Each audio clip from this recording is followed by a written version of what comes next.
तो बहुत सुंदर रथ यात्रा का पावन अवसर निकट आ रहा है। एक मेरे लिए तो बहुत नई बात है। आप जानते हैं कि शिल प्रभुपाद, अब तो आप जान ही जाओगे क्योंकि अवसर है इसलिए, शिल प्रभुपाद और चैतन्य महाप्रभु के लिए उनका फेवरेट फेस्टिवल कौन सा है? फेस्टिवल तो बहुत है ना, रामनवमी है, जन्माष्टमी है, अनेकों प्रकार के आचार्य के आविर्भाव, तिरोभाव, अनेकों फेस्टिवल होते हैं। तो इन सभी उत्सवों में, सभी फेस्टिवल में श्री चैतन्य महाप्रभु और शिल प्रभुपाद का फेवरेट, अपने दिल से अधिक जिसको चाहते थे, वो फेस्टिवल कौन सा? वो और कोई नहीं, वो है रथ यात्रा फेस्टिवल। प्रभुपाद को प्रसन्न करना चाहते हैं। देखिए हाँ, बचपन से ही ये प्रभुपाद, ये जो धोती कुर्ता पहनकर लड़का नहीं खड़ा है, वो प्रभुपाद है। प्रभुपाद जब छोटे थे तो बचपन से ही वे जगन्नाथ जी की रथ यात्रा, जगन्नाथ को प्रेम करते थे। और शिल प्रभुपाद बचपन में ही इस प्रकार से रथ लेकर और सभी बच्चों के साथ अपनी गली में, अपने मोहल्ले में रथ यात्रा करते थे। बड़े तो नहीं कर सकते, लेकिन बच्चे लोग यदि इस प्रकार से छोटा सा रथ बनावे और जगन्नाथ बलदेव सुभद्रा को बिठाए और रथ यात्रा का आयोजन करेंगे, तो ऐसा वर्णन है कि ये छोटे छोटे बच्चों ने मिलकर, और ये अभय, प्रभुपाद छोटे थे, नाम था अभय, उन्होंने रथ यात्रा का आयोजन किया और उसी मोहल्ले में छोटी सी गलियों में उस रथ को घुमा रहे थे, मृदंग कलतार बजाकर कीर्तन कर रहे थे। और उस समय वहाँ के उस मोहल्ले के बड़े बड़े लोग भी इस रथ यात्रा में जुट गए।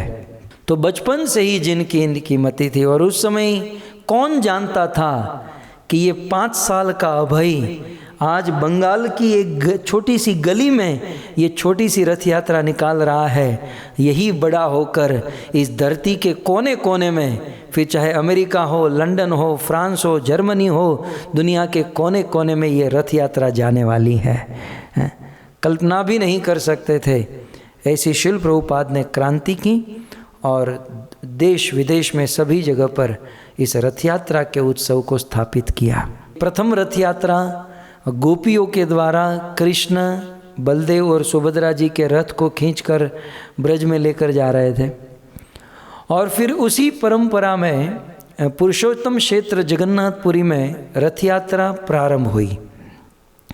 और जगन्नाथपुरी में रथ यात्रा यूँ तो सदियों से हो रही थी, सदियों से ये रथ यात्रा हो रही थी, लेकिन 525 वर्ष पूर्व कली पावन अवतार चैतन्य महाप्रभु इस धरती पर आए और चैतन्य महाप्रभु जगन्नाथपुरी में रहे। और जगन्नाथपुरी में रहकर उन्होंने सदियों से जो रथ यात्रा जगन्नाथपुरी में हो रही थी, उन्होंने उस रथ यात्रा को एक नया रुख, एक नया मोड़ प्रदान किया, एक नया मूड प्रदान किया श्री चैतन्य महाप्रभु ने। तो चैतन्य महाप्रभु के पहले भी रथ यात्रा तो होती थी, लेकिन वो मूड नहीं था, वह भाव नहीं था, वह सिस्टम नहीं थी। चैतन्य महाप्रभु ने रथ यात्रा को एक रुख प्रदान किया, क्योंकि चैतन्य महाप्रभु और कोई नहीं, स्वयं भगवान कृष्ण, शरीर कृष्ण का और भाव श्रीमती राधा रानी का। और बताइए कि जगन्नाथ जी के रथ को खींचना कैसे, किस भाव में, किस प्रकार, वो राधा रानी से ज़्यादा और कौन जान सकता है? सो चैतन्य महाप्रभु ने बताया। श्री चैतन्य महाप्रभु, भगवान श्री कृष्ण की बहुत बड़ी कृपा रही कि उन्होंने बहुत प्रयास किया अवतार लेकर, गीता का ज्ञान देकर, लेकिन जब संसार के लोग भजन नहीं किए तो स्वयं भगवान ही भक्त बनकर आए और स्वयं भक्ति किए और समाज को, भक्तों को कैसे भक्ति करनी चाहिए, चैतन्य महाप्रभु ने अपने आचरण से संसार के लोगों को सिखाया। कैसे हरि नाम लेना चाहिए, आरती कैसे करें, पूजा कैसे करनी चाहिए, भक्तों से व्यवहार कैसे करना चाहिए, संन्यास धर्म क्या, ये सब कुछ चैतन्य महाप्रभु ने सिखाया। साथ ही साथ रथ यात्रा कैसे होनी चाहिए, ये भी चैतन्य महाप्रभु ने सिखाया। हम बहुत धनी हैं। इसलिए तो हमारे आचार्य रोते हुए कहते हैं कि यदि गौर न होइते तबे की हईते। चैतन्य महाप्रभु यदि न होते तो क्या होता, और कुछ पता नहीं, लेकिन मैं तो अभी थिएटर में बैठा होता। दो पांच लोग आप में से रेस्टोरेंट में बैठे होते, दो कुछ कहीं और बैठे होते। यदि गौर न होते, यदि चैतन्य महाप्रभु न होते तो क्या होता? यही होता कि टीवी के सामने बैठते, फिल्म देखते, और कुछ देखते, और कुछ खाते पीते। लेकिन धन्य है चैतन्य महाप्रभु और उस परंपरा में आने वाले शिल प्रभुपाद, जिन्होंने क्रांति कर दी। जैसे मैं कल कह रहा था, आज हम जो कुछ भी थोड़ा बहुत भजन भक्ति कर रहे हैं, ये और कुछ नहीं, ये भगवान की करुणा है और कुछ नहीं है। चैतन्य महाप्रभु की ये कृपा है और कुछ नहीं है। गांव में, गांव खेड़े में आप जानते हैं कि कोई गाड़ी ऐसे तेज गति से निकल जाती है, गाड़ी के निकल जाने के बाद वो धुआं, वो मिट्टी 5-10 मिनट तक ऐसे रहती है। तो चैतन्य महाप्रभु यहाँ इस धरती पर आए और चले गए, उसके जाने के बाद वो जो प्रभाव है वो अभी भी चल रहा है, और उसी प्रभाव में हम लोग हैं, ताकि आज ये भागवत सुन रहे हैं। श्री चैतन्य महाप्रभु ने सिखाया। छोटी सी लीला मैं आपको कुछ प्यार में प्रस्तुत करूं। यही मत महाप्रभु भक्त गण संगे, निरंतर क्रीड़ा करे संकीर्तन रंगे। चैतन्य महाप्रभु अपने भक्तों के साथ जगन्नाथपुरी में रहते थे और संन्यास ले चुके थे। लोगों के घर पर जाकर भिक्षा करते, भोजन करते और बड़े भाव में, प्रेम में अपना जीवन बिताते। लेकिन कविराज गोस्वामी ने लिख दिया, श्री जगन्नाथ रथ यात्रा दिवस आईला। श्री जगन्नाथ रथ यात्रा का दिवस निकट आ गया। रथ यात्रा 1 दिन 2 दिन के 2-3 दिन के बाद रथ यात्रा होने वाली है। सो 3 दिन पहले चैतन्य महाप्रभु ने क्या किया? 3 लोग को बुलाया, काशी मिश्र, पाड़ीछा पात्र और सार्वभौम भट्टाचार्य। सार्वभौम भट्टाचार्य बृहस्पति के अवतार है। 3 जन पाशे प्रभु हासिया कहिला। अब देखिए, एक एक शब्द, मैं तो चाहता हूं एक एक शब्द के ऊपर डिस्क्रिप्शन देने लायक है। 3 जन पासे प्रभु हंसी या कहिला। अब इतनी बात, लेकिन हम घंटों भर बोल सकते हैं। चैतन्य महाप्रभु ने 3 लोगों को बुलाया, पाड़ीछा पात्र, सार्वभौम भट्टाचार्य, काशी मिश्र को, और इन तीनों के सामने चैतन्य कविराज गोस्वामी लिखते हैं कि 3 जन पाशे प्रभु। एक बात याद रखिएगा, चैतन्य महाप्रभु उस समय भी बड़े महिमावंत है, सन्यासी है, प्रभु है। एक तो भगवान तो है ही, लेकिन तत्कालीन समय के लिए चैतन्य महाप्रभु बहुत ग्रेट हैं। लोग उनको, उनकी पूजा करते हैं, उनकी सेवा करते हैं। लेकिन फिर भी हंसी या कहिल, चैतन्य महाप्रभु हंसते हुए कहते हैं। क्या कहते हैं? चैतन्य महाप्रभु हंसते हुए कहते हैं, गुंडीचा मंदिर मार्जन सेवा मांगी दील, 3 जन पासे प्रभु हंसिया कहिला। हंसते हुए चैतन्य महाप्रभु गुंडीचा मंदिर मार्जन करने की, गुंडीचा मंदिर को साफ करने की, धोने की सेवा मांग रहे हैं। अब देखिए, इतना अंतर है। महाप्रभु सेवा ले रहे हैं तो हंसते हुए, यहाँ पर लिखा है हंसिया, और हम भी सेवा लेते हैं, लेकिन कैसे? रोते हुए हैं। और हमारे और महाप्रभु में अंतर क्या है? 3 जन पासे प्रभु हंसिया मांगिल। महाप्रभु ने सेवा मांगी, हम लोग मांगते नहीं हैं, हमको तो सेवा ठोकी जाती है, दी जाती है कि भाई तू कर। इतना अंतर है। महाप्रभु सिखा रहे हैं कि भक्तों को कोई गुरु, कोई श्रेष्ठ, कोई उत्तम, कोई वरिष्ठ सेवा दे, उसके पहले मांग लेनी चाहिए।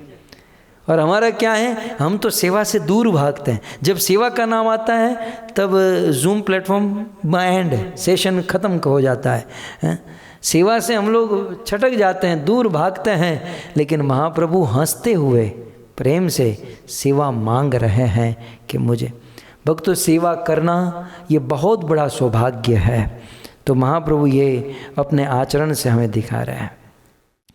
और कहा महाप्रभु ने कि मुझे अपने हाथों से भक्तों के साथ गुंडीचा मंदिर को साफ करना है। तो जो पाड़ीछा पात्र जो था ना, राजा का सेवक, उस समय राजा, उड़ीसा के राजा ने कह दिया था कि चैतन्य महाप्रभु हमारे वहाँ रहते हैं, उनकी सेवा होनी चाहिए। तो पाड़ीछा पात्र ने कहा कि महाराज आप ऐसा मत बोलिए, राजा ने हमको आदेश दिया है महाप्रभु की सेवा करो, और आप कहोगे हम लोग मंदिर साफ कर देंगे, आपको करने की जरूरत नहीं है। महाप्रभु ने कहा नहीं, मैं अपने हाथों से मंदिर साफ करूंगा और भक्तों से करवाऊंगा। तब उस सेवक ने कहा कि भाई आप तो ईश्वर हो, प्रभु हो, आपको हम मना नहीं कर सकते, यद्यपि हम लोग कर लेंगे, लेकिन फिर भी आप करना चाहते हो तो कोई बात नहीं, राजा ने आज्ञा दे रखी है कि चैतन्य महाप्रभु जो चाहते उसको दीजिएगा।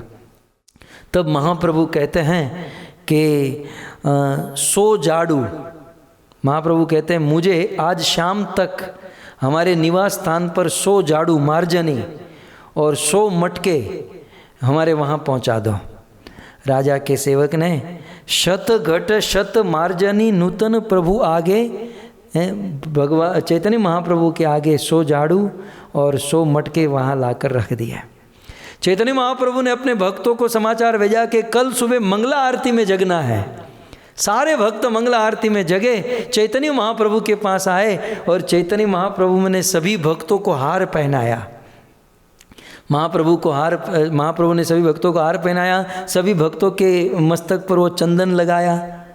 2-3 भक्त थोड़े होते ना मेरे जैसे कि बोले ये जब कोई बकरा हलाल होना होता है तब गले में हार पहनाते हैं, तिलक कंकु करते हैं, कहीं ये महाप्रभु हमसे क्या करवाना चाहते हैं।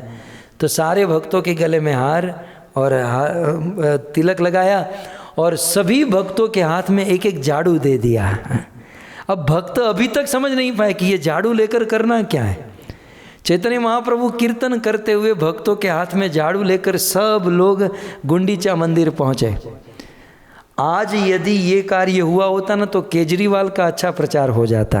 वो दिल्ली वाले केजरीवाल का, उसका सिंबल झाड़ू है ना, तो लेकिन ये सारे भक्त झाड़ू लेकर गुंडीचा मंदिर पहुँचे और चैतन्य महाप्रभु प्रेमोल्लास गृह शोधे लय कृष्ण नाम, भक्त गण कृष्ण कहे करे निज काम। प्रेमोल्लास है सबसे पहले अब भक्तों को कहने की जरूरत नहीं पड़ी। हुआ क्या, चैतन्य महाप्रभु ने हाथ में झाड़ू लेकर वो खुद साफ करने लगे। महाप्रभु को साफ करते हुए देखकर बाकी के भक्त भी झाड़ू लगाने के लिए साफ करने लगे। महाप्रभु सिखाते हैं कि जो लीडर है, जो आचार्य है, उसे ज़्यादा बोल नहीं करना चाहिए। एक आचार्य को, एक लीडर को अपने आचरण से लोगों को उपदेश देना चाहिए। आचार्य को अपने आचरण से स्वयं आचरण करना चाहिए और उससे लोगों को सिखाना चाहिए। धूल धूसरित तनु देखी ते शोभन। महाप्रभु जब झाड़ू मार रहे थे तो उनका शरीर धूल धूसरित हो जाता था। भक्तों कहते हैं शोभन, एक भक्त जब सेवा करे और सेवा करके उनका शरीर मिट्टी वाला बिगड़ जाए, उसका हाथ बिगड़ा है, गाल बिगड़ा है, चेहरा बिगड़ा है, बाल का कोई ठिकाना नहीं, और उस सेवा करते हुए भक्त जो धूल धूसरित है उसको देखने में जो आनंद है वो अपने घर से इस्त्री टाइट पहनकर और कोई सेवा नहीं करता, केवल आदेश देता है, उसको देखने में नहीं है। भले चैतन्य महाप्रभु सेवा करें तो धूल धूसरित है। और महाप्रभु अपने बहिर्वास में, जो बहिर्वास था गमछा, उसमें सारा कचरा भर कर लेकर जा रहे। बहुत कथा तो लंबी है कि महाप्रभु कहते हैं कि अब सब लोग अपना कचरा अलग अलग रखेंगे और जिसका ज़्यादा कचरा होगा उसको मैं अपने हाथों से मिठाई खिलाऊंगा। तो सारे भक्त दम लगाकर अपने झाड़ू मारते थे, लेकिन कविराज गोस्वामी कहते हैं कि अंत में जब नापा जाता था, जब देखा जाता था, तो अन्य सारे भक्तों का मिलकर जितना कचरा होता था उतना कचरा अकेले चैतन्य महाप्रभु का होता था। आज के लीडरों को ये भी समझने वाली बात है कि केवल दूसरों से काम नहीं करवाना चाहिए, केवल दूसरों से सेवा नहीं करवाते रहनी चाहिए। जो आश्रित हैं वो जो सेवा करते हैं वो सब मिलकर जितनी सेवा करते हैं उतनी सेवा एक लीडर को, एक गुरु को, एक आचार्य को करनी चाहिए। चैतन्य महाप्रभु ने हमें सिखाया। सो इस प्रकार से महाप्रभु ने बिल्कुल, और एक दो मेरे जैसे थे, बाकी सब तो अच्छे से झाड़ू मार रहे थे, लेकिन एक दो जो थे वो झाड़ू मारने में उनको इंटरेस्ट नहीं था। बोले ये क्या करा रहे हैं, वो कोने में जाकर ऐसे बैठे थे और झाड़ू मारने का नाटक कर रहे थे, है ना। ओरिजिनल झाड़ू मारना अलग है और ऐसे नाटक करना आज की लड़कियों की तरह, नई बहू की तरह ऐसे ऐसे केवल दिखाना अलग चीज़ होती है। तो महाप्रभु उनके पास जाकर उनको डांटते नहीं थे कि तुम अच्छा झाड़ू नहीं मारते हो। महाप्रभु उनको दंडवत प्रणाम करते थे। वाह कितना अच्छा झाड़ू मार रहे हो, इतना अच्छा झाड़ू मार रहे हो, इतना अच्छा झाड़ू मार रहे हो, तो ये लादी कहीं बाहर ना आ जाए, ये पूरा पूरा मार्बल घिस दोगे, इतना अच्छा झाड़ू। मैं तो कहता हूँ आप क्लास खोलिए और सबको झाड़ू मारना सिखाइए। कविराज गोस्वामी कहते हैं वो आदमी जिसको महाप्रभु सुनाते हैं उसको इतनी लज्जा आती कि धरती फटे तो अंदर समा जाऊं। और फिर महाप्रभु जब चले जाते हैं तो वे भी बड़े उत्साह से झाड़ू मारने लगते, वो कार्य करने लगते हैं। जब झाड़ू से साफ हो गया तो अब महाप्रभु ने पोछा मारना शुरू किया।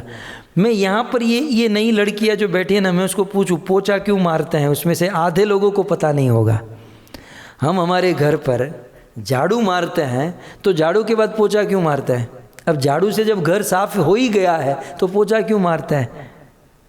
खैर, तो झाड़ू मारने से मोटा मोटी कचरा निकलता है और पोछा मारने से सूक्ष्म सूक्ष्म जो रजकण होते हैं वो भी निकल जाते हैं। सो महाप्रभु ने पहले झाड़ू मरवाया और अब भक्तों को कहा कि ये जो 100 मटके हैं उस मटके में सरोवर से कुंड से जल भर कर लाओ, अब हम इसे धोएंगे।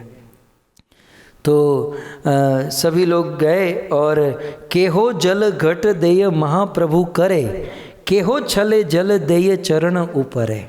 हरि बोल करके एक लाइन बनाई, उस गुंडीचा मंदिर से लेकर सरोवर तक लाइन बनाई और सरोवर से मटका भरकर एक दूसरे आदमी को, दूसरा तीसरा चौथा पांचवा करके वो मटका मंदिर में आ रहा था। तो एक दूसरे को मटका देते समय हरि बोल की ध्वनि हो रही थी। कभी कभी कुछ लोग मोटे तगड़े होते थे, मटका लेने देने में मटका फोड़ भी देते थे, तो मटका फूट जाता था, गिर जाता था जल। तो इस प्रकार से वह जल महाप्रभु के पास पहुंचाया जाता। अब क्या होता, ऐसे मटके का पानी डाला जाता तो कुछ भक्त उसमें छल कपट करते थे, मतलब चतुराई करते थे। क्या, महाप्रभु उसे साफ करने में बिजी होते थे तो कुछ भक्त महाप्रभु के चरणों के ऊपर पानी डालते थे और दूसरी साइड से कुछ भक्त महाप्रभु के चरणों से टच आया जल ऐसे हाथों में लेकर पी जाते थे। महाप्रभु को पता नहीं चलता। अब वो ये भक्त उसको इशारा करते, अब तू पानी डाल मैं पीऊँगा, तो वो भक्त वहाँ से पानी डालते और यहाँ से महाप्रभु के चरणामृत पी लेते। तो इस प्रकार महाप्रभु के साथ ये सारे भक्त छल कपट, और उसमें ये महाप्रभु को पता चल गया। अब क्या होता है ना, जो चतुर लोग होते ना वो पहले अपना काम कर लेते हैं और मेरे जैसे भोले भाले बेचारे फंस जाते हैं।